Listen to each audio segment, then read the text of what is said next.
Halo Sobat ASN Kemenduk Bangda, Assalamualaikum warahmatullahi wabarakatuh. Salam sejahtera untuk kita semua. Om Swastiastu, Namo Buddhaya, dan salam kebajikan. Selamat datang di acara Dialog Kebangsaan, Visualisasi Bangsa Menumbuhkan Cinta Tanah Air dan Bangsa di bawah tema kita hari ini Indonesia Emas atau Cemas di 2045. Nah, hari ini kita berkumpul bukan hanya untuk diskusi, tapi juga untuk merenung nih di berbagai tantangan bangsa kita sekarang ini, dari ketidakstabilan ekonomi, krisis iklim, hingga ketimpangan sosial. Apakah Indonesia ini nih sedang menuju masa depan yang cemas atau justru menuju masa depan yang emas nih? Nah, teman-teman, perkenalkan saya Dian. Saya akan memandu dialog santai kita pada hari ini dan juga tentunya saya tidak sendiri. Di sini saya bersama dengan rekan-rekan saya CPNS Kemenduk Bangda. Eh, di sini ada Kak Sisa nih yang dari tadi udah senyum manis. Halo Kak Sisa. Ada Oh, Kak Kak. Aris. Halo Kakak. Ada Kak Maria Halo. dan juga yang terakhir ada Kak Gina di sini teman-teman. Nah, tema kita hari ini nih, Indonesia cemas atau emas. Sebenarnya lewat dialog ini kita mau mengajak semua teman-teman tidak hanya jadi penonton nih, tapi ikut serta dalam membentuk masa depan Indonesia yang emas di 2045. Nah, langsung aja nih ke teman-teman semua nih yang dari tadinya muka udah cerah-cerah banget nih. Gimana sih pendapat teman-teman semua? Kita tahu nih, sekarang Gen Z ini paling takut nih. Wah, katanya Indonesia gelap, cemas semuanya. Menurut teman-teman gimana nih? Optimis apa pesimis nih? Indonesia cemas apa emas? Mungkin aku mulai dulu dari Kak Sisa sih ya. Boleh Kak Sisa? Gimana nih pendapat Ya, Kak Sisa? em, Mm-mm. kalau berbicara mengenai Indonesia emas dan atau cemas ya, saya menyoroti visi Indonesia menjadi negara maju dan sejahtera pada tahun 2045 dengan fokus pada peningkatan kualitas hidup dan aspek sosial.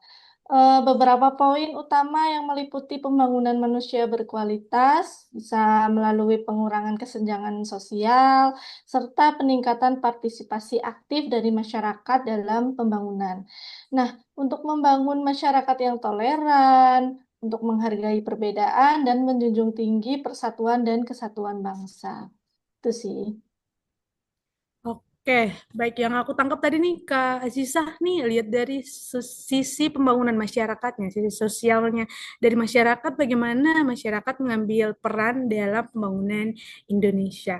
Oke, dari Kak Azizah mungkin kita lanjut dulu ke yang paling tampan nih hari ini sendiri soalnya. Ayo Kak Aris, boleh. Aduh, baik, terima kasih Kak atas waktunya. Kalau jika kita berbicara tentang tadi pembangunan, tentu ada kaitannya juga tentang ekonomi yang akan saya bahas di diskusi kita kali ini. Kenapa? Karena seharusnya kita sebagai warga negara Indonesia, kita optimis gimana caranya kita mau meningkatkan atau memanfaatkan potensi yang ada di tentunya negara Indonesia kita ini.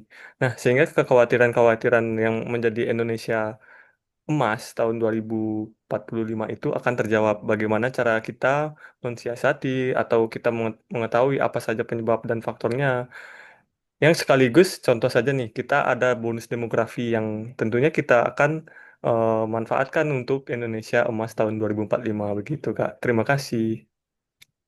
Oke, Kak Aris, terima kasih. Bonus demografi dengan angkatan kerja yang kemudian akan membantu nih di tahun 2045 gitu ya maksudnya Kak dalam proses membantu pertumbuhan ekonomi di tahun 2045. Oke, kalau tadi dari Kak Aris melihat dari sudut pandang ekonomi, mungkin ada sudut pandang lain nih yang mau dibahas. Mungkin dari Kak Gina. Oke, terima kasih Kak Dia. Mungkin tadi saya menambahkan sedikit ya. Mungkin kita bisa lihat dari isu budayanya sendiri untuk Indonesia emas atau Indonesia cemas nih.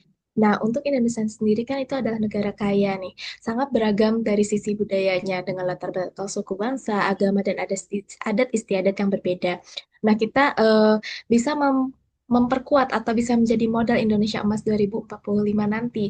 Ini terdapat dari segi budaya yang sangat khas, yang sangat beragam di Indonesia, dari Sabang sampai Merauke. Nah, contohnya sendiri itu dari banyaknya tarian tradisional, kemudian makanan dan adat istiadat, serta upacara adat, dan kesenian lain yang sangat beragam antar daerah yang ada di Indonesia. Itu menjadi suatu apa ya budaya yang bisa dan perlu kita lestarikan untuk Indonesia Emas 2045. Terima kasih. Oke, terima kasih Kak Gina. Kalau tadi dari kasih sama masyarakat, dari Karis dari segi ekonomi, kalau dari Kak Gina sendiri nih, mending ke budaya dulu nih. Gimana kita mencintai budaya, bagaimana budaya mengakar, kemudian ini yang akan menjadi patokan kita bisa sampai di Indonesia Emas 2045. Oke, sini masih ada Kak Maria nih, mungkin udah nggak sabar pengen ngomong nih. Dari Kak Maria sendiri gimana pendapatnya? Oke, baik. Terima kasih Kak Dian buat kesempatannya. Kalau menurut visualisasinya saya, Indonesia Emas 2045 itu bisalah kita capai. Kita ambil contoh dari bidang pendidikan ya. Pada tahun 2025 itu sepanjang sejarah Indonesia mengalami peningkatan paling signifikan dalam partisipasinya dengan PISA atau Program of International Student Assessment naik 5 sampai 6 posisi dari tahun 2018 waktu COVID kemarin. Bukan hanya itu saja, yang kita lihat juga sekarang pemerintah sudah banyak melakukan transformasi dalam bidang pendidikan ya, seperti digitalisasi sekolah, program Merdeka Belajar, dan peningkatan kualitas dan pelatihan guru melalui platform-platform belajar seperti Merdeka Mengajar. Bukan hanya itu, kita juga melihat sekarang banyak anak muda yang sudah mulai aktif dalam kegiatan belajar, pembuatan startup dalam dunia pendidikan, dan juga berbagai ilmu melalui media-media digital yang ada. Jadi bukan tidak mungkin kalau jika kita mau bersama-sama bergandengan tangan dan berkolaborasi, Indonesia Emas 2045 itu bisa kita capai. Terima kasih. Siap. Terima kasih Kak Ratna bahwa dengan kolaborasi empat teman saya ini optimis bahwa Indonesia akan emas di 2045. Nah, ada tujuan pasti juga ada tantangan nih teman-teman. Pasti tidak lepas dari tantangan yang mungkin akan ada nih. Kalau dari tadi sudah dibahas dari sisi sosial, ekonomi, budaya, dan pendidikan, pasti tidak lepas dari tantangan-tantangan yang memang akan terus ada. Nah, kemudian daripada itu gimana sih teman-teman melihat dari sudut pandang Gen Z kita ya, maksudnya banyak dari teman-teman kita yang sepantaran kita bahwa memikirkan bahwa Indonesia ini akan gelap. Menurut teman-teman apa sih solusi atau tindakan yang perlu kita buat? Kemudian kita tidak hanya melihat, tapi juga mengambil bagian dalam mencapai Indonesia Emas 2045 ini. Mungkin dari Kak Gina dulu, Kak.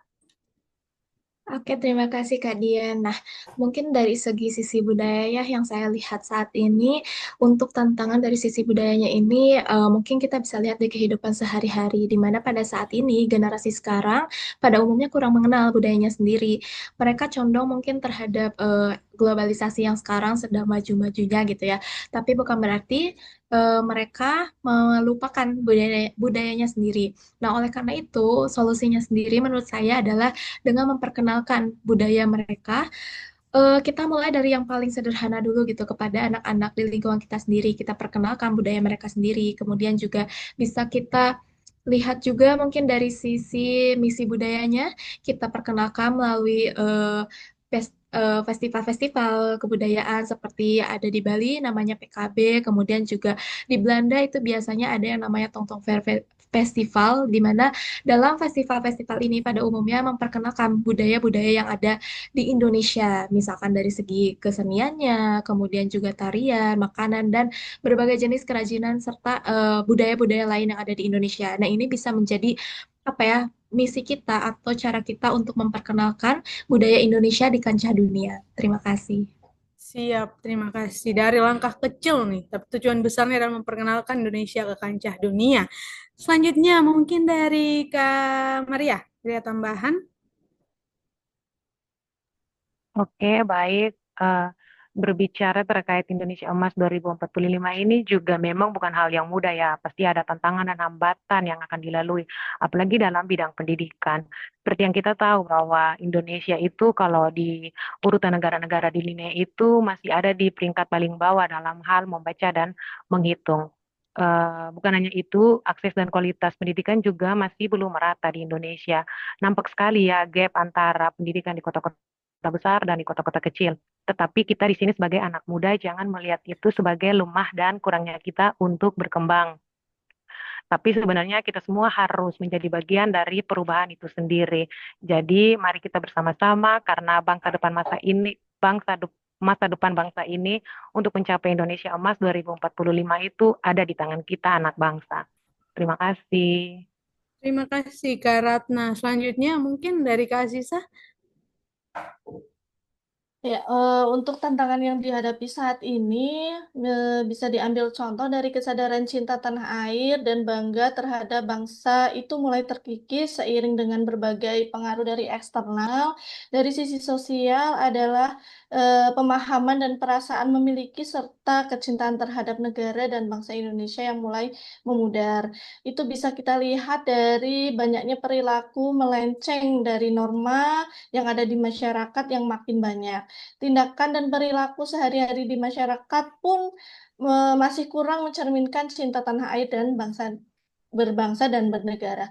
Nah, untuk solusinya mungkin yang ada di masyarakat mungkin bisa mengikuti kegiatan yang bisa mengantarkan kita untuk turut serta dalam kegiatan sosial maupun kegiatan kemanusiaan untuk bersama-sama membantu dan membangun masyarakat agar lebih baik lagi. Yang kedua, yang tidak kalah penting dan sering kita abaikan mungkin untuk menjaga lingkungan di sekitar kita, untuk turut serta dalam menjaga kebersihan dan kelestarian lingkungan sebagai bagian dari tanggung jawab kita terhadap negara.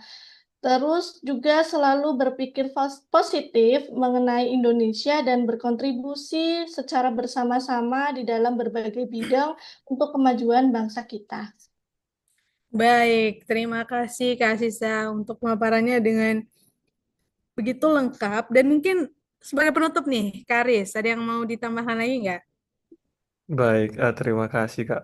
Jadi kalau ngomongin masalah ekonomi tentu yang seperti yang saya sampaikan sebelumnya pasti kita akan terkait gitu. Terus tantangan pun juga kita akan menghadapi bagaimana jika kita telah memiliki kelebihan yakni bonus demografi, tentu tantangannya adalah penyediaan lapangan kerja, lalu jumlah pengangguran dan sebagainya. Nah, itu tentu kita harus menanamkan seperti nilai-nilai berbangsa dan bernegara, sikap cinta tanah air dan lain sebagainya untuk mencintai produk lokal tentunya. Itu sangat-sangat membantu bagaimana eh, baik dari UMKM kita bisa berkembang, penyediaan lapangan pekerjaan, lalu juga banyak juga mereka yang ingin berwirausaha seperti itu. Mungkin itu akan menjadikan suatu tren yang positif untuk Indonesia melangkah lebih jauh, khususnya untuk menggapai Indonesia Emas tahun 2045. Itu sekian dari saya, Kak. Baik, terima kasih teman-teman semua. Dan ini suara optimisme dari kaum muda, keempat teman saya ini bahwa yakin Indonesia emas 2045. Dan izin untuk mengambil kesimpulan bahwa sebenarnya ini bukan langkah sendiri-sendiri. Ini langkah bersama kita, langkah gotong royong kita sebagai budaya bangsa Indonesia, gotong royong. Bersama kita wujudkan Indonesia emas 2045. Untuk itu, saya Dian dan semua rekan-rekan saya, kami pamit undur diri. Terima kasih.